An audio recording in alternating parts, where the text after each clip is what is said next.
우리 하나님 말씀 좀 길거든요. 누가복음 2장 1절에서 20절인데 많이 읽지 말고 1절에서 7절까지만 읽도록 하겠습니다. 누가복음 말씀을 또 듣고 또 우리가 찬양도 듣고 해야 되니까 2장 1절에서 7절.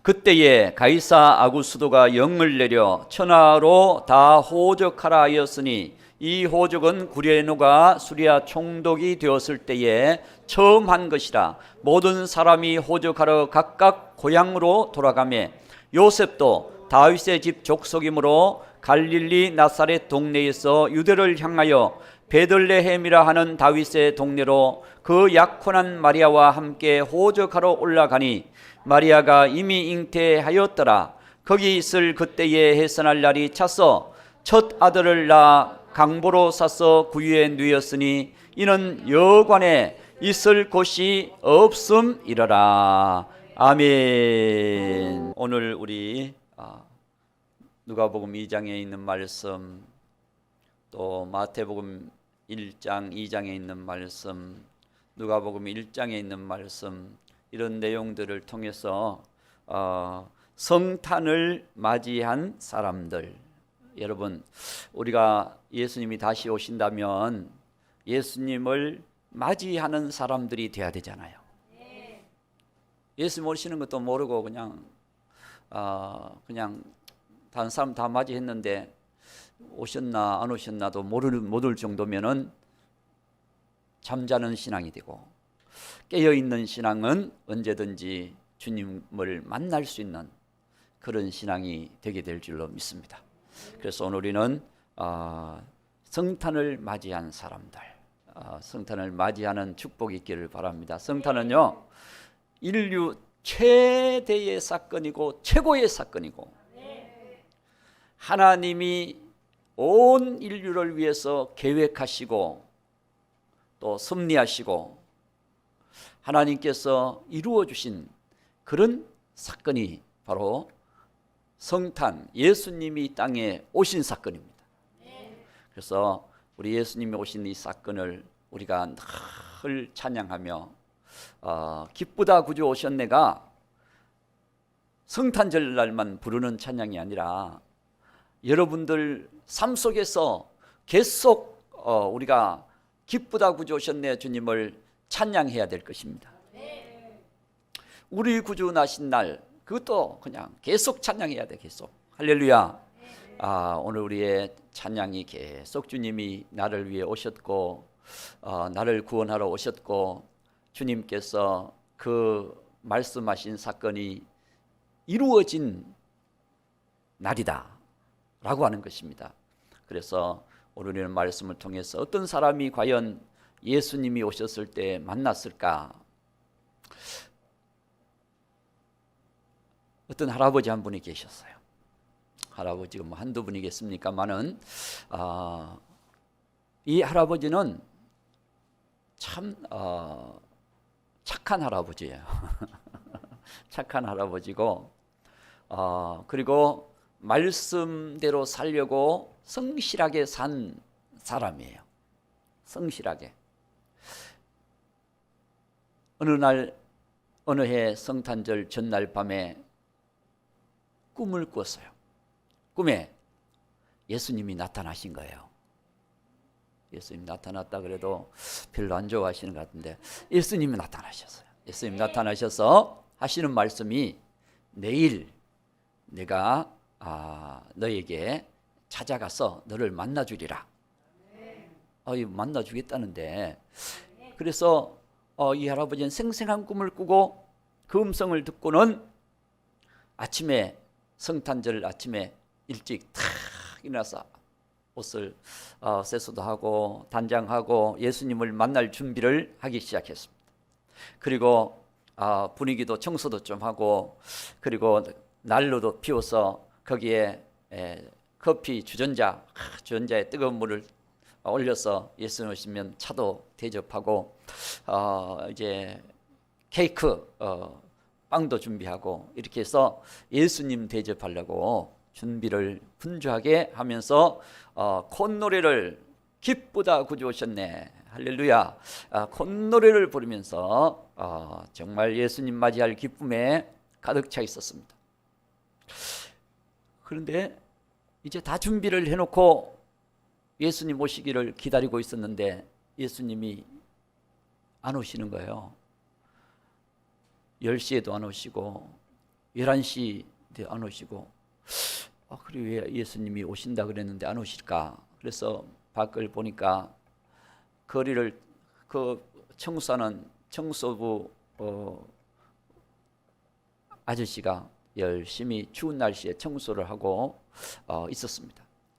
그래서 그래, 그냥 저 청소부에게 따뜻한 차를 좀 대접하자. 그래서 오시라고, 청소부 찾아가서 오시라고, 오셔서 차와 이 닭을 좀 드시라고, 그리고 대접을 했어요. 그리고 또 기다렸습니다. 예수님이 그러면 전심 때나 오실래나. 전심 때도 안 오셔. 전심 때가 좀 지난 그때에 그 앞에 떨고 서 있는 한 여인이 있었어요. 여인이 있었는데 어린아이를 그 허르스름한 누더기를 얻고 떨고 서 있는 거예요. 참 불쌍하잖아요. 그래서 아이고, 저 여인에게도 따뜻한 차를 한 잔 대접해 드려야 되겠다. 그리고는 불렀습니다. 불러가지고 왔는데 보니까 아이가 그냥 발이 빨간데 신도 없어. 신도 안 쉬고 그리고 발 맨발이야. 맨발이고, 그래서 얻고 있는 누더기, 그냥 누더기 밑으로 발이 빨간 발이 보이는 거야.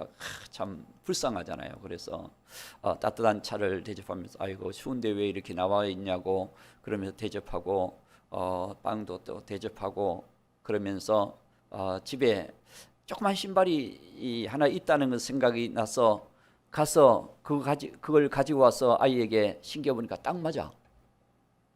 안 맞았으면 좋겠어요. 딱 맞다니까, 딱 맞아. 그러니까 이게 바로 이 아이를 위해서 준비한 선물이구나 하고 그 신발을 신겨줬어요. 그러니까 마음이 좀 그래도 좀 편해졌습니다. 그리고 여인이 따뜻하게 마시고 너무 감사하다고 인사하고 가는 그 모습이 참 불쌍해 보였지만, 그래도 이렇게 차라도 대접하고 이렇게 할 수 있었다는 게 감사한 거예요. 그러면서 시간이 지났어요. 시간이 지나고 오후 시간이 되고, 오후 시간이 4시, 5시 다 돼가는데도 예수님은 안 오시는 거야. 그런데 거리에 보니까 막 할머니가 막 소리치는 게, 거기 써 그러면서 막 할머니가 막 소리치면 조그만 아이가 막 도망을 가고 있어. 그래서 그 아이를 할머니가 붙잡아 가지고 그냥 엉덩이를 탁 때리면서 왜 우리 집 가게에 빵을 훔쳐가느냐. 참 어려운 시대 얘기 같아요. 그래서 이 아이가 할머니 가게에서 배고파서 빵을 훔쳐 먹은 것 같아. 그래가지고는 그 모습을 할아버지가 보고 쫓아가서 이 아이가 참 배고파서 그런 것 같은데 내가 빵값을 줄 테니까 용서하시라고, 오늘은 성탄절이라고. 할렐루야. 그래서 그 할머니는 그 할아버지의 마음에 녹아져서 빵값을 받고, 그리고 아이에게 다시는 그러지 말라고 그러면서 그렇게 하고 이제 이 아이는 자유롭게 감사하다고 그러면서 가고, 할머니도 가고, 그리고 일이 다 끝나버렸어. 그리고 저녁 때가 됐는데 이 할아버지 생각에는 그래, 꿈은 꿈이구나. 꿈이지, 그건 꿈이었지. 그렇게 생각하고 있는데 음성이 들리는 거야. 어제 밤에 꿈에 들렸던 음성. 누구야? 네, 내가 오늘 너를 3번이나 찾아갔단다. 그러시는 거예요. 3번 찾아가셨. 3번 찾아갔는데 청소부의 모습으로 누더기의 어린아이를 업은 누추한 여인의 모습으로, 그리고 또 이 아이 배고파서 도망가는 이 아이의 모습으로, 그런 상황으로 예수님이 바로 소자한 사람에게 너희들이 사랑을 베푼 것이 바로 나를 위해서 한 것이다 라고 하는 그 음성이 들려지는 거예요. 바로 주님을 위해서 하시는 거예요. 여러분 우리가 정말 우리 옆에 있는 나만을 위해서, 내 욕심, 내 기쁨, 내 영광을 위해서 사는 것이 아니라 정말 우리가 주님이 주신 은혜를 가지고 나누면서 도우면서 우리가 서로 격려하면서 축복하면서 이렇게 살아가는 모습이 주님을 위해서 살아가는 모습이라는 거예요. 주님을 위해서. 그래서 오늘 우리는 정말 이 성탄절을 맞이하면서 예수님을 만나는 사람, 제일 먼저 예수님을 만났던 사람은 누굴까요? 마리아와 요셉이죠. 그렇잖아요. 마리아와 요셉처럼 체험적으로 예수님을 만났던 사람은 없을 것입니다.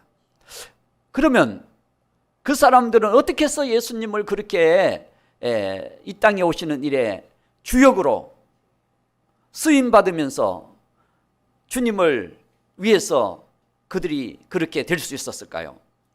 그것은 바로 여러분, 그 시대에 수많은 여인이 있었고 수많은 사람들이, 남자가 있었고, 그렇지만은 하나님은 천사를 마리아에게 보내시는, 마리아에게 보내신 이유는 바로 이 마리아는 하나님이 하시는 일에 대하여 믿음을 가졌다는 거예요. 하나님이 이루실 계획, 하나님이 주신 말씀, 그 말씀을 들을 때 그 말씀대로 믿어지는 거예요. 여러분, 아무리 하나님 말씀하셔도 안 믿어지면 어떻게 순종할 수가 있을 것이고, 그 힘든 일, 만약에 마리아가 그 당시 처녀가 잉태하면 돌에 맞아 죽어도 할 말이 없는, 법적으로 돌에 맞아 죽어도 이 여인은 당연히 맞아 죽어야 된다라고 하는 그런 상황에 놓일 수 있는 그런 시대예요. 그런 시대에 마리아가 잉태했으니 이게 쉬운 일이냐고요. 그랬지만 누가복음 1장 37절, 누가복음 1장 37절에 보면 대저 하나님의 모든 말씀은 능하지 못하심이 없느니라. 마리아가 못 믿어서 요전에 못 믿고 있었어요. 아이고, 이런 일이 어떻게 일어날 것이며 어떻게 되겠습니까? 하고 마리아가 그렇게 얘기를 하거든요. 할 때 천사가 말하기를 대저 하나님의 모든 말씀은 능치 못하심이 없느니라. 이렇게 말씀하니까 38절에 마리아가 그 말씀에 대하여 마리아가 이르되 주의 여종요원이 말씀대로 내게 이루어지다.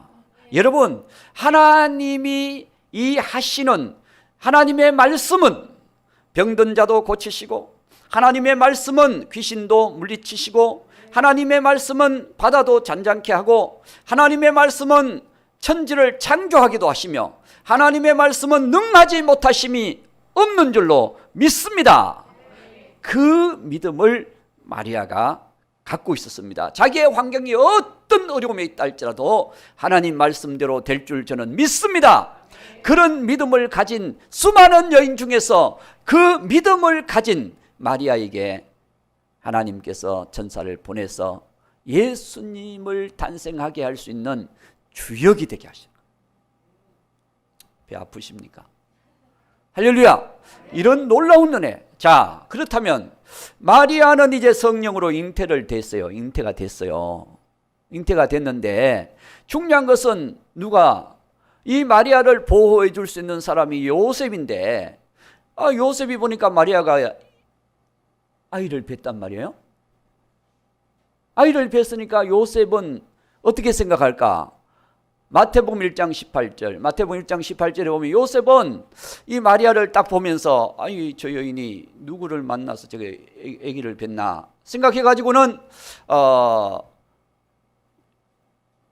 요셉과 약혼하고 동거하기 전에 성령으로 잉태된 것이 나타났더니, 그래서 19절, 그의 남편 요셉은 의로운 사람이라 그걸 드러내지 아니하고, 드러내면 마리아가 내가 마리아하고 살지 않았는데 저거 잉태했으니까 저건 분명히 잘못된 것이다 막 이렇게 떠들었으면은 마리아가 돌에 맞아 죽는 거야. 그런데 요셉은 조용히 드러내지 아니하고 마리아가 아기를 뵀으니까 결별하려고 이렇게 생각을 하고 있었던 거예요. 그래도 요셉이 참 착한 사람이죠. 그렇죠? 요셉이 안 돼봐서 잘 모르는구나. 자, 20절. 자, 이 일을 생각할 때 주의 사자가 현몽하여 이르되, 다윗의 자손 요셉아, 내 아내 마리아를 데려오기를 무서워하지 말라. 그에게 잉태된 자는 성령으로 된 것이니라. 그러면서 21절에 유명한 말씀, 아들을 낳으리니 이름을 예수라 하라. 이는 그가 자기 백성을 그들의 죄에서 구원할 자이심이니라. 이야, 놀라운 일 아닙니까? 놀라운 일. 자, 이렇게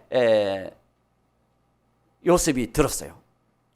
듣고 나니까 요셉이, 자, 24절 요셉이 잠에서 깨어 일어나 주의 사자의 분부대로 행하여 그의 아내를 데려왔으나, 25절, 아들을 낳기까지 동침하지 아니하더니 낳음의 이름을 예수라 하니라. 여러분, 마리아에게 하나님이 이루신 이 놀라운 사건을 요셉은 하나님이 하셨다라고 하는 그 꿈에, 아이고 이건 꿈이지, 생지는 그게 아니야, 그리고 마리아를 저거 안 되겠다, 마리아와 결별해야 되겠다 막 이렇게 하지 않고 하나님이 말씀하신 그대로 행하여, 할렐루야. 여러분, 하나님은 믿음의 사람을 통하여 하나님의 일이 이루어지게 하시는 거예요. 노아 시대 때 그렇게 많은 사람들 중에 왜 노아에게 하나님이 말씀하셨을까? 하나님이 그 시대적인 심판, 그 시대적인 하나님의 그 음성을 노아는 그대로 믿고 하나님의 역사를 따라 순종하고 그 약속을 믿고 걸어갔던 신실한 하나님의 사람이었기 때문에 노아에게 하나님께서 나타나셔서 심판에 대한 얘기를 하시고 방주를 예비하도록 말씀하신 거예요. 다른 사람은 그럴 수도 있지, 그리고 방주는 안 만들었을지도 몰라. 그런데 노아는 자기의 인생을 바쳐서 노아의 방주를 예비해서 하나님의 심판 때 구원받게 되는 놀라운 은혜를 받게 되는 것을 보게 됩니다. 이게 하나님의 역사가 아닙니까? 그래서 성경은 말씀대로 이루어집니다. 마리아의 고백처럼 우리가 주의 계집종이오니 여종이오니 하나님이 하신 말씀대로 내게 이루어질 줄로 믿습니다. 그랬을 때 여러분, 기적이 일어나는 것입니다. 가나안 혼인잔치의 기적도 일어나고 백부장의 하인도 죽음에서 살아나고 바다도 잔잔해지는 하나님의 위대한 역사가 일어나게 되는 것을 믿습니다. 그래서 요셉과 마리아가 쓰임받게 된 이유는 믿음, 자격도 됐지만, 그 처녀 총각이라는 그 자격도 됐지만 중요한 것은 그들의 믿음이 하나님께 쓰임받는, 제일 먼저 예수님을 가장 잘 경험할 수 있고 예수님이 땅에 오시는 일에 쓰임받을 수 있었던 위대한 하나님의 사람이 되었다는 것입니다. 할렐루야. 그리고 만났던 사람이 우리 동방박사, 동방박사 찬양도 했지만 동방박사들, 그 사람들은 이방 사람들이에요. 별을 연구하다가 왕의 별을 딱 발견한 거예요.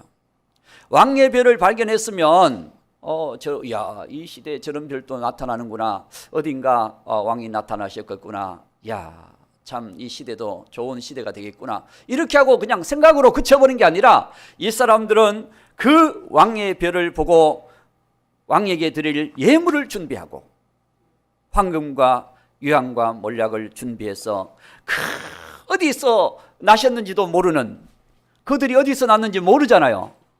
그렇기 때문에 예루살렘에 와서 어디를 찾아가요? 왕궁을 찾아가. 왕궁.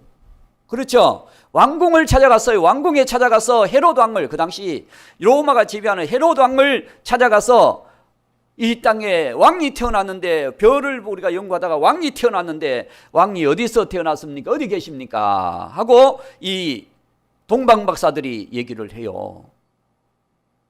처음 들으시나? 할렐루야. 이 동방박사들이 왕에게 얘기하니까 막 야단 났어요. 도대체 내가 왕인데 또 누가 왕이 태어났단 말이야 하고 막 소동 혼란이 일어났어요. 그래서 헤롯이 그렇다면 성경대로 어떤 일이 있는지, 났으면 어디서 태어났는지 제사장, 서기관 이런 사람들을 불렀어요. 불러가 성경에 관하여 전문적인 사람들을 불렀어요. 불러가지고 물어봤더니 유대 땅 베들레헴에 나셨을 것이라고. 자, 우리 마태복음 2장 4절 2장 4절 마태복음 2장 4절 왕이 모든 대제사장과 백성의 서기관들을 모아 그리스도가 어디서 났겠느냐 물으니, 자 5절 이르되 유대 땅 베들레헴이오니 이는 선지자로 이렇게 기록된 바. 6절 유대 땅 베들레헴아 너는 유대 고을 중에서 가장 작지 아니하도다. 내게서 한 다스리는 자 왕이 이스라엘의 목자가 태어나리라. 반응도 없으시다. 할렐루야. 이스라엘의 목자가 베들레헴에 태어난다는 거예요. 베들레헴에. 그래서 이 동방박사들이 이 말을 듣고 베들레헴으로 가잖아요. 그들은 포기하지 않습니다. 베들레헴을 가니까 그들을 인도했던 별이 사라졌다가, 왕궁에 들어갔을 때는 사라졌었는데 나와서 베들레헴을 바라보니까 거기 별이 반짝반짝. 할렐루야. 그래서 성탄한 별, 왕의 별, 할렐루야. 왕의 별이 인도를 왜 별을 달아놓느냐, 이 동방박사들이 왕의 별을 따라 왔기 때문에, 경배하러 왔기 때문에 그 왕의 별을 상징하는 거예요. 예수님의 별이에요. 그렇죠. 할렐루야. 자, 그 별이 베들레헴으로 인도를 해서 예수님이 탄생하신 곳으로 가서 예수님을 경배하게 되는데, 왜 이들이 예수님을 만나게 됐느냐? 서기관들이나 제사장들처럼 지식적으로 이론적으로만 믿지 아니하고 그 이루어진 징조에 대해서 그대로 믿고 그들이 실천했던, 할렐루야, 실천했던 믿음. 그렇습니다. 교회 안에서도 누가 쓰임 받느냐? 계획을 잘 세우는 사람이냐? 지식이 많은 사람이냐? 아니고 작은 것이라도 충성하고 실천하는 사람, 그 사람이 주인공이 될 것입니다. 그렇습니다. 주님의 일을, 이 동방박사들, 얼마나 박사들이 그 사람 왔던 박사들만 있겠어요? 수 없는 박사들이 있었지만 서기관들도 여러분 하나님이 주신 예언을 다 가지고 있었습니다. 그들이 외우고 있었어요. 유대 땅 베들레헴아 너는 작지 않은 거울 중에 작지 아니하도다. 다스리는 자가 너에게 오리라 했던 예수님이 탄생하셨다는 것입니다. 그럼에도 불구하고 그들은 그렇게 예언된 말씀을 가지고 있었음에도 불구하고 예수님이 탄생하셨다고 말했지만 가서 확인도 안 하고 가서 경배도 하지 않았다는 것입니다. 그래서 서기관 제사장 아무리 종교적인 뛰어난 위대한 사람이라 할지라도 여러분, 실천하지 않는 신앙은 죽은 신앙입니다. 그래서 작은 것 하나라도 믿음으로 실천하고 주님의 약속을 따라 걸어가고, 그럴 때 하나님이 그들로 하여금 주님을 만날 수 있는 주인공이 되게 하시는 것입니다. 12시가 되었기 때문에 세 번째, 네 번째는 간단하게, 이 3분 동안 제가 결론을 짓고 오늘 말씀을 마치죠. 세 번째는 기도의 사람, 시므온과 안나. 그렇죠. 시므온과 안나가 기도하다가 성령의 지시를 받아서 그들이 죽기 전에 메시아를 만나기 전에는 죽지 아니하리라 성령님의 인도함을 받는 그들의 열심히 매일 성전에서 기도했던 두 사람 기도함으로 깨었어. 누가복음 21장 36절입니다. 마지막 때도 우리가 누가 예수님을 만나게 되느냐? 여러분, 이러므로 너희는 장차올 이 모든 일을 피하고 인자 앞에 서도록 항상 기도하며 깨어 있으라. 이거는 뭐 강조할 필요가 없는 말씀입니다. 할렐루야. 항상 기도함으로 깨어 있으라.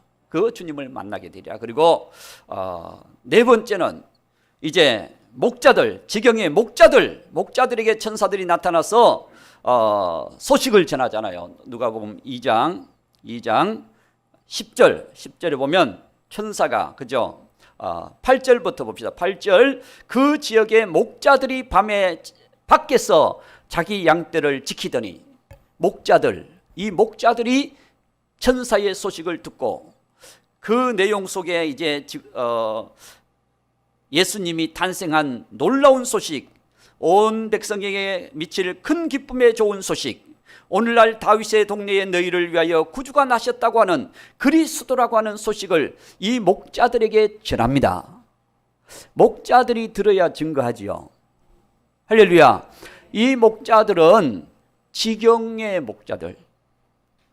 지경이라고 하는 것은 변두리, 알아주지 않는 곳에 신실하게 기도하며 약속을 붙들며 맡겨진 양떼들을 그 밤에 밖에서 지키고 있던 충성하며 깨어있는 목자들, 그들에게 천사가 가서, 여러분 아무 목자들이 가서 막 외치는 게 아니라 목자들이 뭐 한두 명입니까?